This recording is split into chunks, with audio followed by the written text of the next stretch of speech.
Hey guys, it's Michelle here, and if you follow me on Instagram at Naturally Chia, I told you guys I was going to do a Q&A for you guys, so I'm going to go ahead and jump right into it because I don't want the video to be super long. So let's go ahead and get into question number 1. I did answer some of you directly on Instagram, but I'm still going to go ahead and go over those questions on here just in case some of you don't follow me. The answer may be useful for you. So somebody did ask if I go to a salon in Houston. Yes, I do live in Houston, Texas, and I do go to a salon. I typically go to the one inside Sharpstown Mall, or what used to be called Sharpstown Mall. It's now Plaza Americas on the southwest side. The salon used to be called Versatile Salon. Not sure what it's called now, but they typically do a good job, or at least I have not been butchered at that particular salon. Other salons I have been butchered at, but that particular salon I have not had any issues. I typically just go in there and whatever stylist is on duty, I just ask them for a trim. They have good prices. If you guys know me, I'm pretty cheap. I don't like paying a lot of money to get my hair trimmed.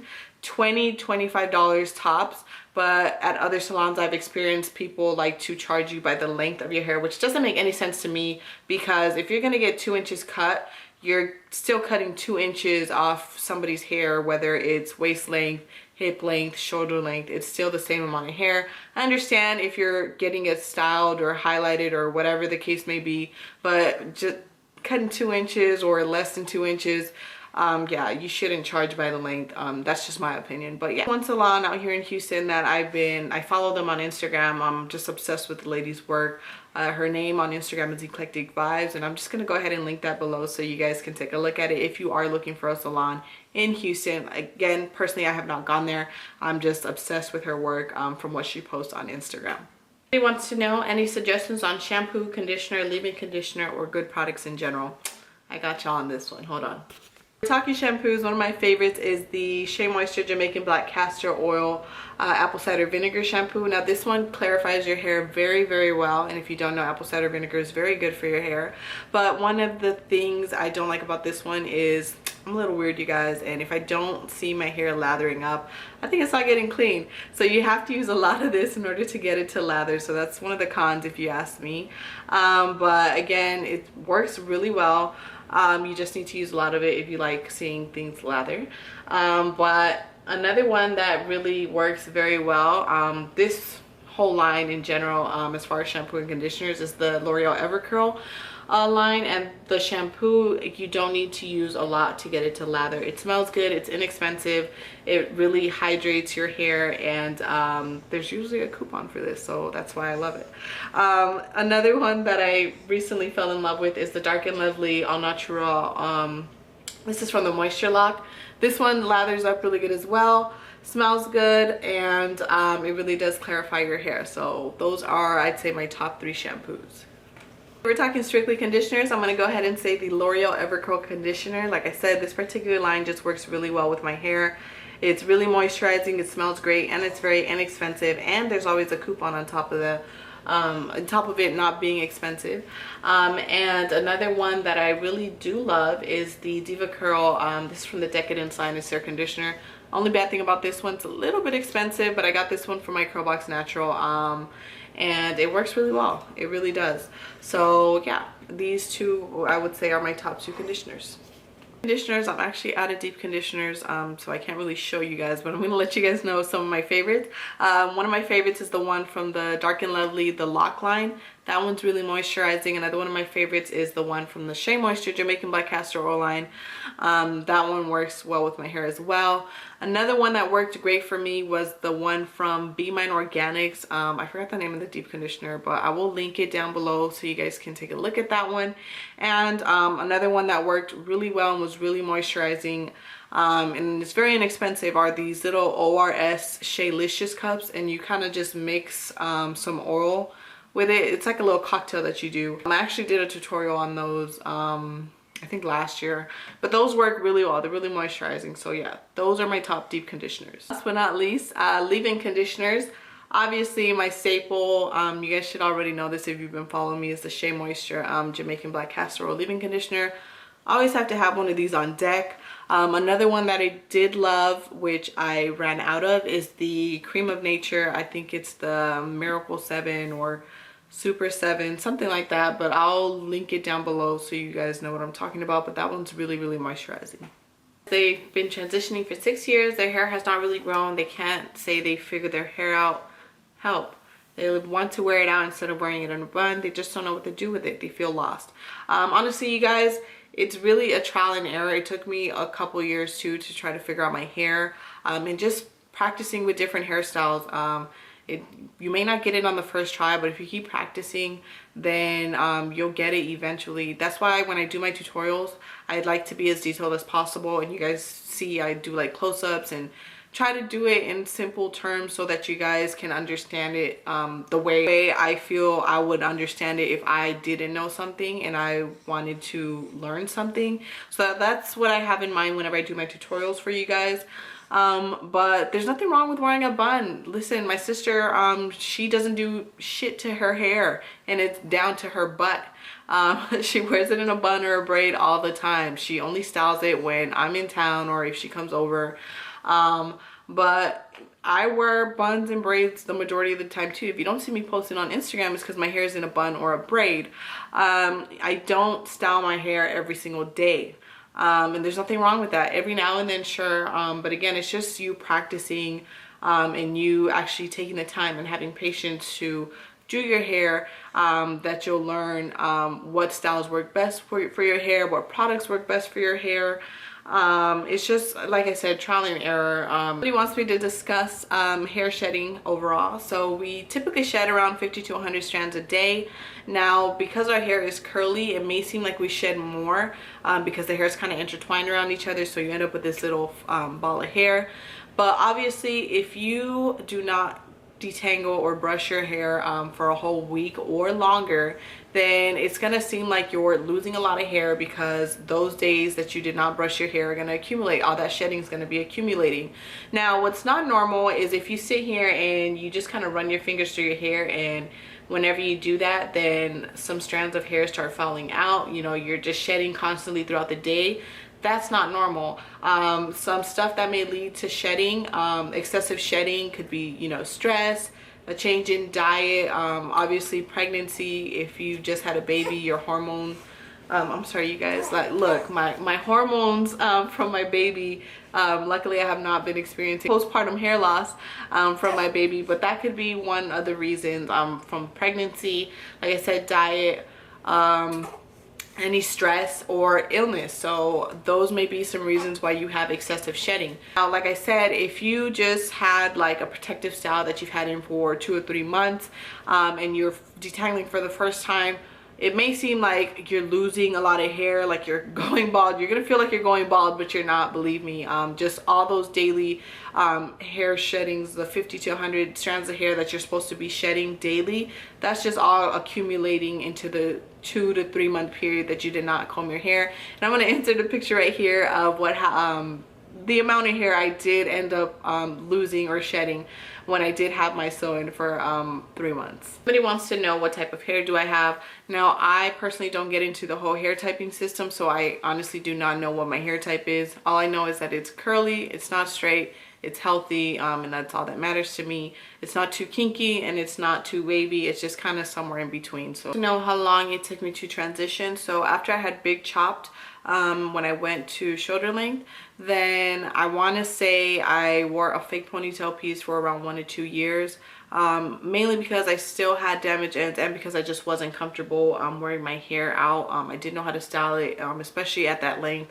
It was a little short for me, shorter than what I was used to. So I want to say 1 to 2 years before I fully got, maybe like a year before I fully got rid of all the damaged ends. But I wasn't comfortable wearing my hair out or like styling my own hair or doing anything with my hair until like 2 years after I had big chopped. The next question is a question I get asked really frequently, and it's what makes your hair grow best? How do you grow long hair? Is it vitamins, protective style? I have a video on my tips on how to grow long healthy hair, and I will link that down below so you guys can take a look at that if you want a more detailed I guess explanation of what comes into play when it comes to hair growth. But you guys, there is no special formula, no special product, no special pill that you need to take in order for your hair to grow long. In my honest opinion, simplicity is the key. Just leave your hair the hell alone and it will grow. It's that simple. And I feel like people get angry when I give them that answer. Well, I don't tell them leave it the hell alone, but when I tell them that there's no special pill, no special product, or nothing like that made my hair grow, it's just a combination of things. I feel like people get angry because like it can't be this simple. There must be something I'm taking, or there must be something I'm doing that's, you know, completely different that other people are not doing. But no, it's really simple. And I'm gonna sum it up real quick, you guys, if you don't have time to watch the video because it is a little long. If you don't want a really detailed explanation of how to grow long healthy hair, real quick, gonna sum it up for you guys.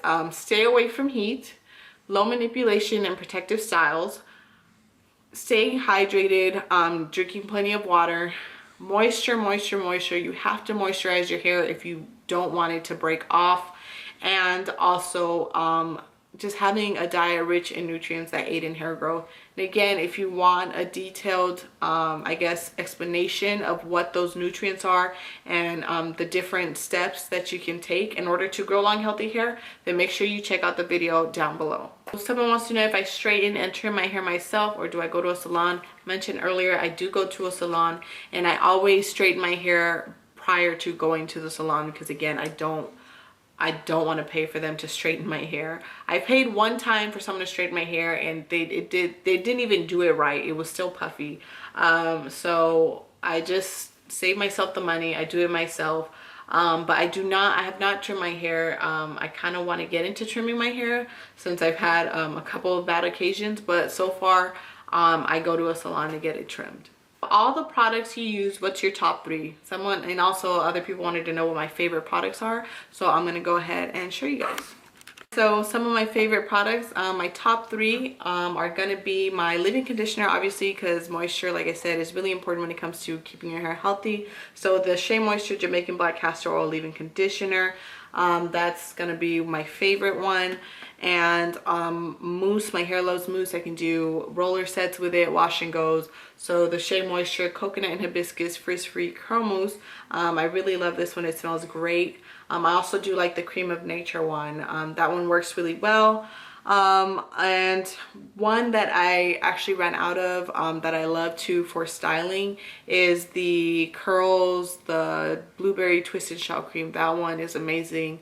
I can do roller sets, twist outs, just pretty much anything with that one too as well. So that one, I don't have any of that one right now, but I'll link it down below so you guys can know what I'm talking about.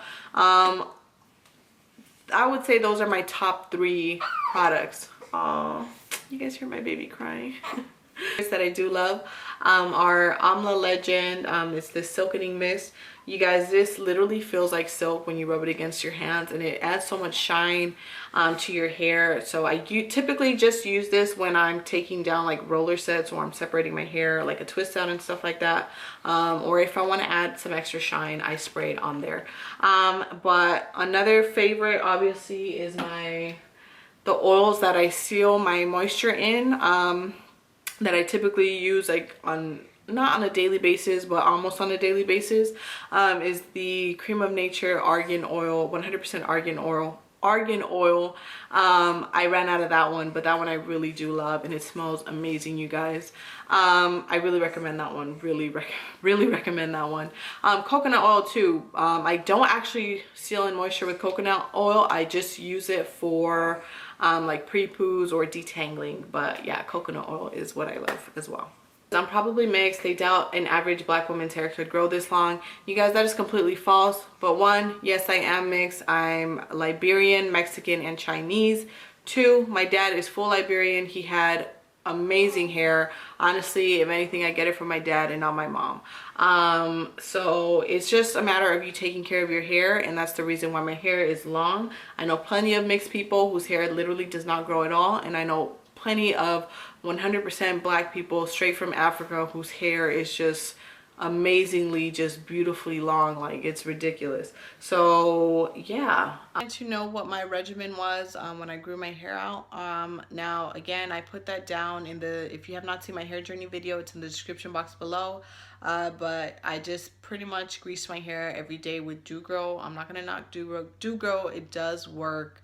But that's not the reason my hair is as long as it is today. It was just, again, it's a combination of things, but at that point it was me greasing my hair every single day with Dew Grow. And I would use, it's the Africa's Best, it's like a grease. I'll link it down below as well. And obviously keeping my hair in that protective style, in that ponytail. So that's what I did.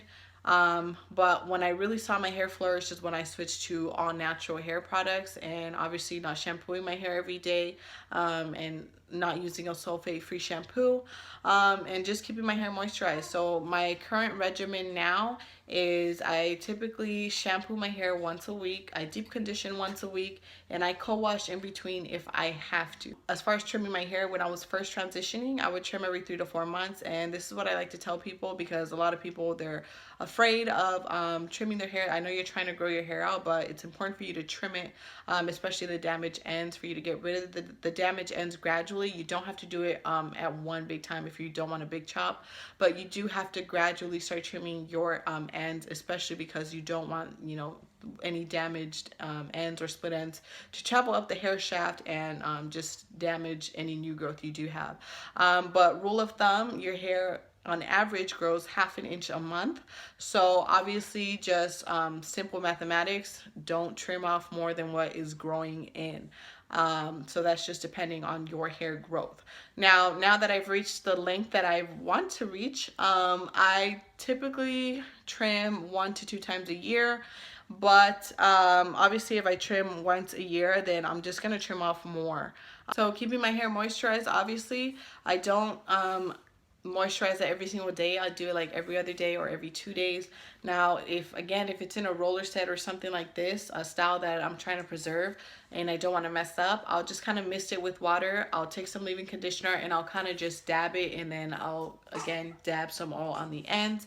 And my baby's crying, but I'm pretty much done with the questions, you guys.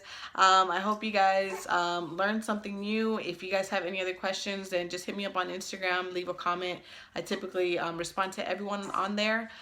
Make sure you subscribe to my channel, like this, give this video a thumbs up, and I'm trying to hurry up because she's starting to get fussy. But let me know below, leave any comments of any other videos you want to see, any tutorials, and I will see you guys in my next video. Bye.